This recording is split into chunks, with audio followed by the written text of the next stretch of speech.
સ્વામિનારાયણ ભગવાને ગઢડા પ્રથમ પ્રકરણના પહેલા વચનામૃતમાં બહુ ભારપૂર્વક આ વાત કરી કે જીવની વૃત્તિ પરમાત્મામાં રહે તો એથી કોઈ મોટી પ્રાપ્તિ નથી. જે ચિંતવે તે થાય, આવું સ્વામિનારાયણ ભગવાને કીધું. જે જીવની જે જીવાત્માની વૃત્તિ પરમાત્મામાં રહે એ જીવ ઈશ્વર માયા અને બ્રહ્મના સ્વરૂપને જોવાને ઈચ્છે તો એના સ્વરૂપને પણ દેખે, ગોલોક વૈકુંઠ આદિ ધામને જોવાને ઈચ્છે તો એને પણ દેખે. આપણને કંઈ દેખાતું નથી એનું કારણ તો એટલું તો ખરું કે ભગવાનમાં આપણી વૃત્તિ રહેતી નથી. જ્યાં આંખો બંધ કરી એટલે અંધારા દેખાય, હજી કંઈ પ્રકાશ દેખાતો નથી. અમે ઘણી કથાઓ કરીને, તમે ઘણી કથાઓ સાંભળી, પણ હજી આમ આંખ બંધ કરીએ આપણે એટલે અંધારા દેખાય, પ્રકાશ દેખાતો નથી. સ્વામિનારાયણ ભગવાન આ વચનામૃતમાં વાત કરે કે એને આત્મામાં પ્રકાશ દેખાય અને એ પ્રકાશને વિશે ભગવાનની મૂર્તિ દેખાય. સ્વામિનારાયણ ભગવાને તો એ મધ્યના 13ના વચનામૃતમાં ત્યાં સુધી કીધું કે આ વાત છે એ મહારાજ કે અમે દીઠેલી પણ છે અને અમે અનુભવેલી પણ છે. આ કંઈક વાંચેલી વાતું નથી કરતા કે સાંભળેલી હાવ નથી કરતા. દીઠેલી પણ છે અને અનુભવેલી પણ છે. એટલે મારે ને તમારે બધાએ જો સુખી થવું હોય તો આપણી વૃત્તિ પરમાત્મામાં રહે એ આપણે પ્રયાસ કરવો. અને જેને જેને પરમાત્મામાં વૃત્તિ રહેવા લાગી એણે જે સંકલ્પ કર્યા એ સિદ્ધ થયા, એ પાછો સ્વામિનારાયણ સંપ્રદાયના ઇતિહાસો સાક્ષી પૂરે છે. અગતરાય ગામના સોરઠની ધરતી ઉપર અગતરાય ગામ, અને એ અગતરાય ગામના પર્વતભાઈ, આજે પણ તમે અગતરાયમાં જાઓ એમના મકાન ને બધું હાજર છે. એ પર્વતભાઈ એવા સારા ભગત હતા, હરિભગત હતા, ગ્રહસ્થ હતા, પણ અખંડ ભગવાનમાં વૃત્તિ રાખનારા હતા. એક હરિભગતના ગ્રહસ્થના ગુણ નિષ્કુળાનંદ સ્વામી પોતે ગાય છે. એક ગ્રહસ્થના ગુણ, ગ્રહસ્થની સ્થિતિનું વર્ણન એક વૈરાગ મૂર્તિ નિષ્કુળાનંદ સ્વામી પોતે કરે છે. જે નિષ્કુળાનંદ સ્વામીનું એક પદ ત્યાગ ન ટકે રે વૈરાગ્ય વિના, એ સાંભળી મહાત્મા ગાંધીને પણ સ્વામી પ્રત્યે ભાવ જાગતો.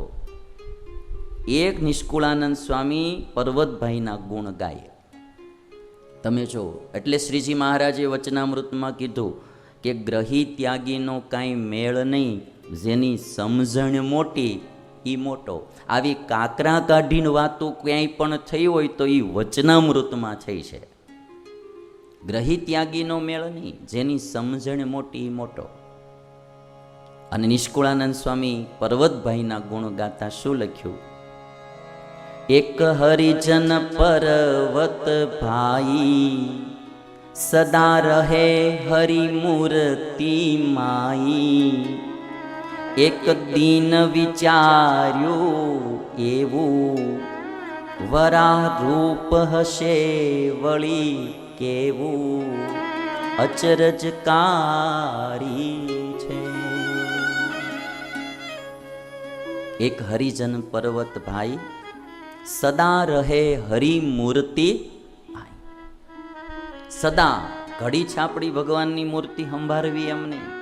અખંડ ભગવાનનું ચિંતન કરનારા, અખંડ ભગવાનમાં વૃત્તિ રાખનારા આ પર્વતભાઈ. અને નિષ્કુળાનંદ સ્વામી પોતે લખે, વૈરાગ મૂર્તિ લખે. હજી રાગી માણા લખતો હોય તો સમજાય 5,000 રૂપિયા આપ્યા હશે એટલે લખ્યું હશે. હા, કે એકાદો રૂમ બૂમ લખાવી દીધો હશે, કે એકાદું કંઈક બીજું ત્રીજું દીધું હશે એટલે લખ્યું હશે. આ તો વૈરાગ મૂર્તિ. ગઢડાની મહંતાઈ મહારાજ દેતા હતા ને તો ગઢાળી વહી ગયા, મારે એ મહંતાઈ નથી જોતી. અને વાત કેવી કીધી કે એ મહારાજ આ હાથ મહંતાઈ મળે એટલે હું ગાદી તક્યો મળે. ગાદી ઉપર બેહવા મળે મહંતને. સ્વામી નિષ્કુળાનંદ સ્વામી વાત કરી જો, એ મહારાજ આ હાથ મારા કોકદીક તમારા કામમાં આવ્યા છે, આ પગ કોકદીક તમારા કામમાં આવ્યા છે, આ માથું તમારા કામમાં આવ્યું છે. જેને ગાદી ઉપર બેહવાનો ઈ ભાગ કોઈ દી કામમાં આવ્યો નહીં ને એને ગાદી દેવાની. લાલ આવો વૈરાગ તમે આમ જો. નો ધનમાં લોભાય, નો સ્ત્રીમાં લોભાય, નો માનમાં લોભાય, નો સત્તામાં લોભાય. ઈ નિષ્કુળાનંદ સ્વામી એક ગ્રહસ્થ હરિભક્તની સ્થિતિનું વર્ણન કરે.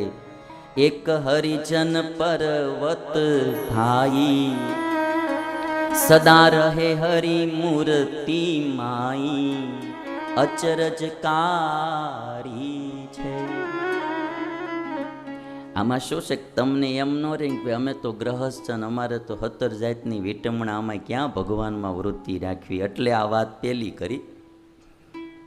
અને તો તમને બધાને એવું રહ્યા કરે કે અમે તો ગ્રહસ્થ, સ્વામી અમારે તો 17 જાતની વિટમણા, આમાં ભગવાનમાં મન ક્યાં રાખવું. એટલે સ્વામી લખે, એક હરિજન પર્વત ભાઈ, સદા રહે હરિ મૂર્તિ માઈ, અચરજકારી છે. એક દિન વિચાર્યું એવું, વરા રૂપ હશે વળી કેવું, અચરજકારી છે. એક દિવસ પર્વતભાઈને એવો વિચાર આવ્યો કે આ વરાહ ભગવાનનો અવતાર થયો તો એ વરાહ રૂપ ભગવાનનું કેવું હશે. ખાલી વરાહ રૂપ જોવાનો વિચાર આવ્યો, વરાહ અવતાર થયો ભગવાનનો, એ વરાહ સ્વરૂપ કેવું હશે. આટલો જ્યાં વિચાર થયો ત્યાં તો વરાહ ભગવાનના એમને દર્શન થયા. મહારાજ પેલા વચનામૃતમાં બોલ્યા ને આ વાત કે જોઈ જીવ, ઈશ્વર, બ્રહ્મ, માયા એના સ્વરૂપને જોવાને ઈચ્છે તો પણ તત્કાળ દેખે. હવે એક વરાહ સ્વરૂપ જોવાનો વિચાર કર્યો અને દેખાણા 24 અવતારો. ત્યાં તો રૂપ રૂડા 24, ઊભા આગળ નજરે દિશે, અચરજકારી છે.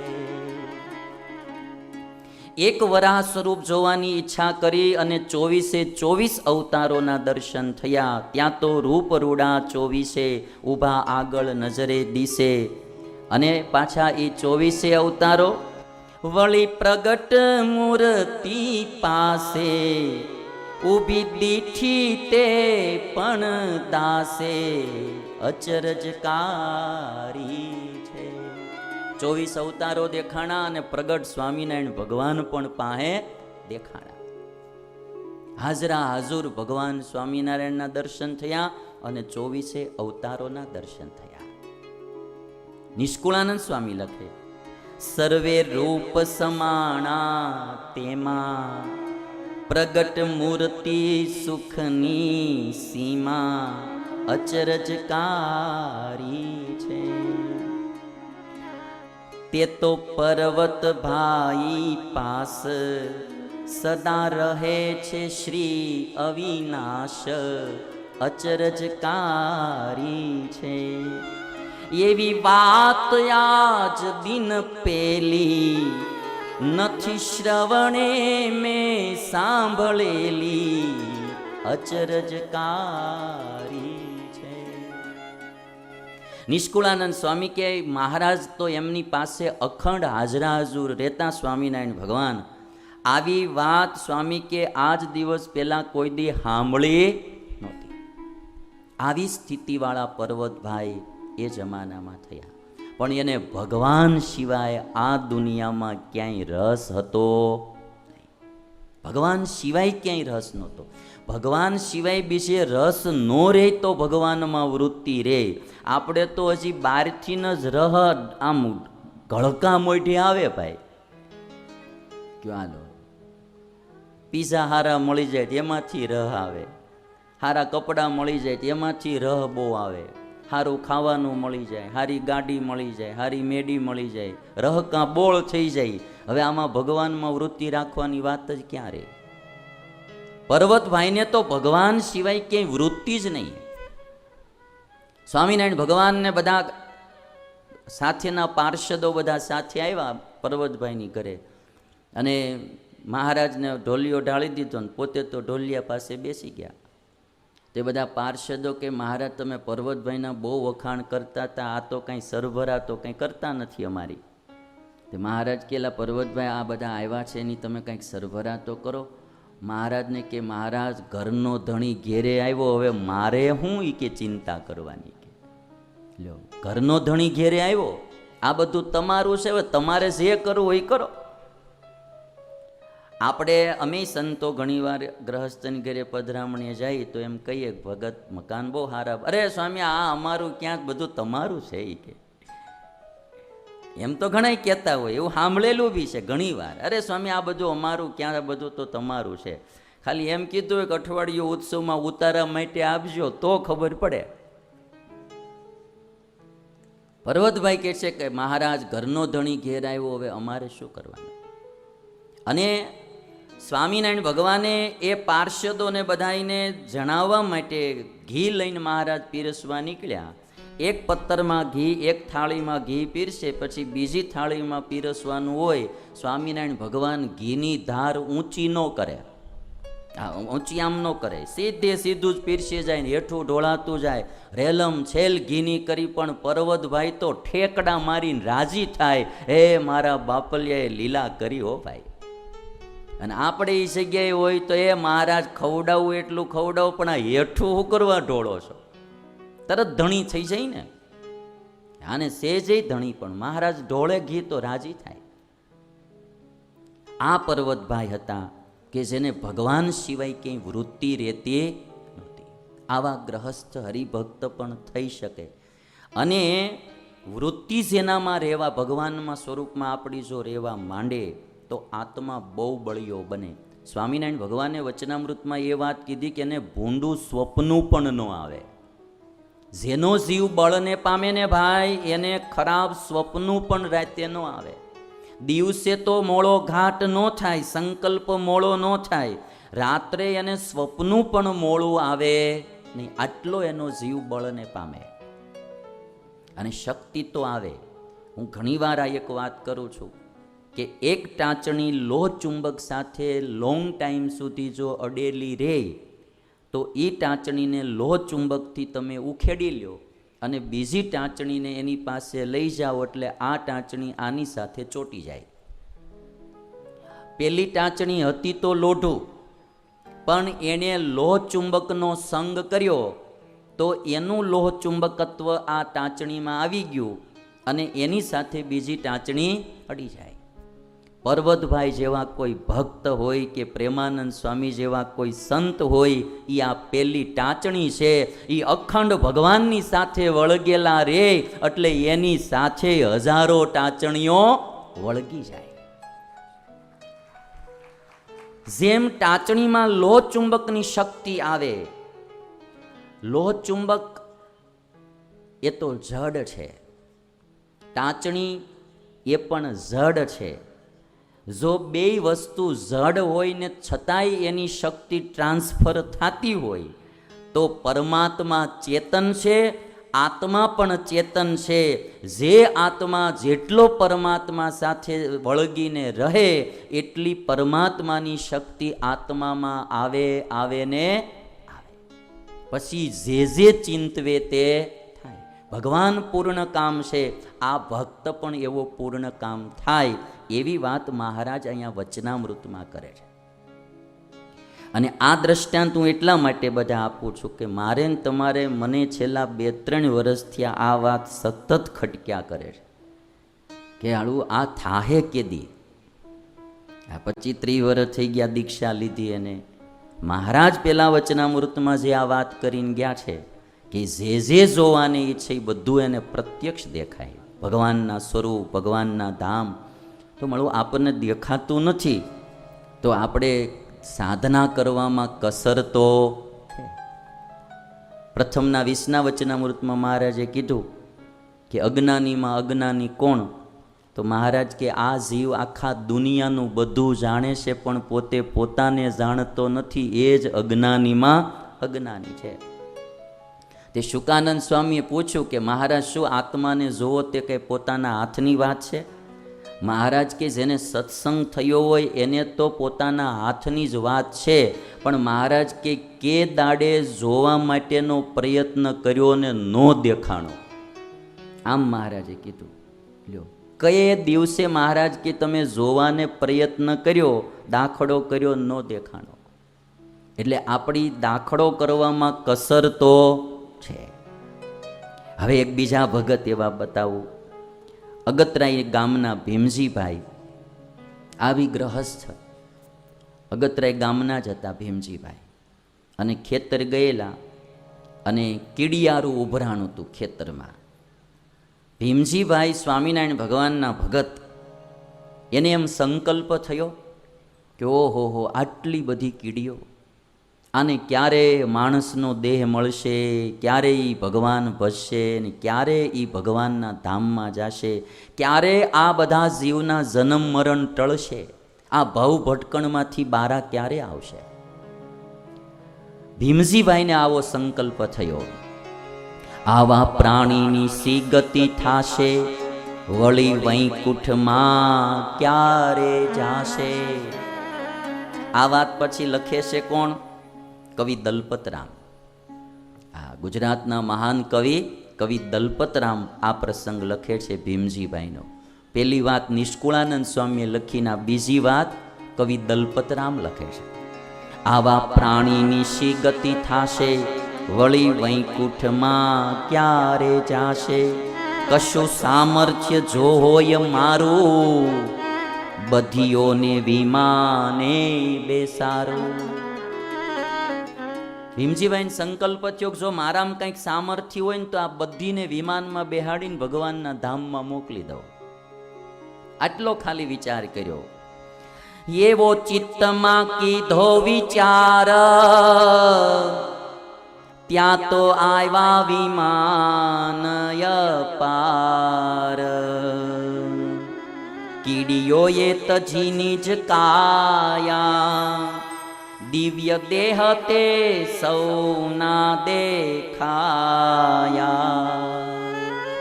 ખાલી આટલો સંકલ્પ કર્યો ને, ત્યાં તો ભાઈ બધી કીડીઓએ પોતાના શરીર છોડી દીધા, દિવ્ય દેહ ધારણ કર્યા અને વિમાનમાં બેસીને બધી વૈકુંઠમાં પહોંચી. એક સંકલ્પ ખાલી ભીમજીભાઈએ કર્યો, બધી કીડીઓનો ઉદ્ધાર કર્યો. એટલે મહારાજ બોલે કે ભગવાનની મૂર્તિ છે એ તો ચિંતામણી છે. જેની વૃત્તિ પરમાત્મામાં રહેવા માંડી, એના હાથમાં ચિંતામણી આવી, એ જે સંકલ્પ કરે તે સિદ્ધ થાય. આ પર્વતભાઈનો સંકલ્પ સિદ્ધ થયો, આ ભીમજીભાઈનો સંકલ્પ સિદ્ધ થયો. અને પછી ભીમજીભાઈ આવી ગામમાં, સ્વામિનારાયણ ભગવાન બિરાજમાન હતા, એને પૂછ્યું કે મહારાજ, આજ તો આવું થયું, બધી કીડીઓનો ઉદ્ધાર થયો, તે કેમ આવું થયું હશે? અને ત્યારે સ્વામિનારાયણ ભગવાન શું બોલ્યા? થાય અંશ કળાય અવતાર, ત્યારે ભક્ત પામે ભવ પાર. પુરુષોત્તમ પોતે પધારે, તેની રીત જુદી હોય ત્યારે.